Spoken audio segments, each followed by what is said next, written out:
बोलिए। ये ऊंचा गांव है, ललिता सखी जी का जन्म स्थान है।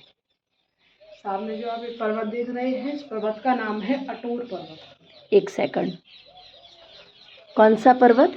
अटोर पर्वत। अटोर पर्वत। हाँ जी। हाँ जी। आप इस समय जिस मंदिर में विराजमान है, इस मंदिर का नाम है देह कुंड राधा बिहारी मंदिर। देह कुंड की लीला इस प्रकार से है कि द्वापर युग में इस कुंड का नाम था देव कुंड। सभी देवी देवताओं का इसके जल में वास था, तो देव कुंड के नाम से इसको जानते थे। ठाकुर जी सभी तीर्थों को ब्रज में स्थान देने के लिए करते हैं। ब्रज 84 को उसकी यात्रा करते करते यहाँ पर आए हैं, तो एक ब्राह्मण उनके सम्मुख प्रकट हो जाता है।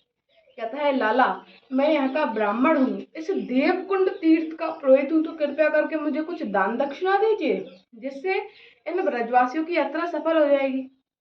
ठाकुर जी कहते हैं, बताइए ब्राह्मण देव, मैं आपको क्या दे सकता हूँ। ब्राह्मण कहता है, लाला, मैं रोज का भिखारी नहीं हूँ, एक बार मांगूंगा, आपको देना पड़ेगा।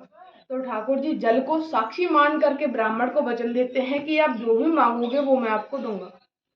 ब्राह्मण को वचन दिया है। ब्राह्मण कहता है, लाला, मैं मांगू और वो वस्तु आपके पास नहीं हो तो मेरा मांगना भी व्यर्थ चला जाएगा और आपका वचन भी व्यर्थ चला जाएगा। तो लाला, आपको जो इस संसार में सर्वाधिक प्रिय है, आप उसका मुझे दान कीजिए। ओ। ठाकुर जी को संसार में सबसे प्रिय क्या है? राधा रानी। बगल में राधा रानी खड़ी है।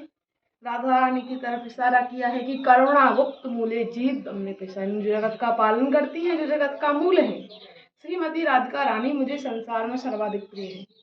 अब ब्राह्मण बड़ा खुश हो गया, उसको साक्षात राधा रानी मिल गई, लेकर के चला है। अब ठाकुर जी चिंता में आ गए हैं कि बिना राधा के कैसे रहेंगे। अच्छा। गए हैं ब्राह्मण के पास, कहा है, जगत माता है, जगत के कल्याण के लिए इन्हें वापस कीजिए, इनके बदले में आप जो भी मांगोगे वो मैं आपको दूंगा।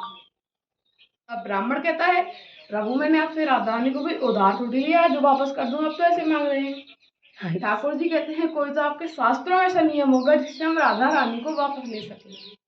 ब्राह्मण सोचता है, क्या करूंगा इस लाली का, क्यों ना इसके वजन के बराबर तोल करके सोना मांग ले। ओके। ठाकुर जी से कहा है, तो ललिता सखी जो राधा रानी की अष्ट सखियों में प्रधान सखी हैं, वो एक बड़ा तराजू मंगाती हैं। एक परडे में राधा रानी को बैठाया, दूसरे में वजन के बराबर तूल करके सोना ब्राह्मण को दिया है, राधा रानी को अपने पास में रखा है। राधा रानी की देह के बराबर सोना तोला, उससे कह सकते हैं कुंड का नाम देव कुंड से देह कुंड है, और साथ में यहाँ पर विराजमान हुई तो मंदिर का नाम है राधा। वाओ।